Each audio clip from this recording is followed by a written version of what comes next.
Have you ever heard a tragic story where a young athlete collapses unexpectedly during a practice or a game? There's a good chance that was caused by an exertional heat stroke, which is one of the leading causes of sudden death among young athletes, and also a very serious problem for soldiers and firefighters who work in extreme environments. Exertional heat stroke is defined by a core body temperature greater than 40 degrees Celsius, which causes major damage to the body if it's not immediately reduced. Although full recovery is often possible, if the symptoms are noticed immediately and mitigated, wouldn't it be better if you could just monitor core temperature and prevent heat strokes in the first place? Well, that's exactly what we're working on at the University of Colorado.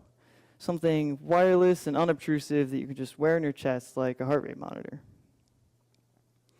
This works on a technique that can measure the temperature of inaccessible internal tissues in a completely non-invasive way by measuring their natural thermal radiation. Now, I may have lost some of you there, but I'll bet that everyone listening has actually employed this technique at some point. If you've ever stepped out of the shade on a hot day and immediately felt the heat of the sun radiating down, or noticed a red hot stove burner that you accidentally left on from across the kitchen, then you've inferred the temperature of something you couldn't touch by detecting the thermal radiation it was emitting.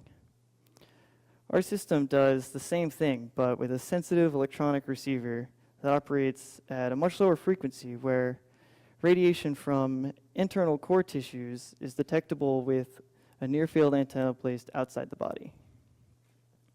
My hope is that through development of this research and continued education and mitigation efforts, we can completely eliminate exertional heat stroke as a source of injury. I'm Haines from the University of Colorado, and thank you for your attention.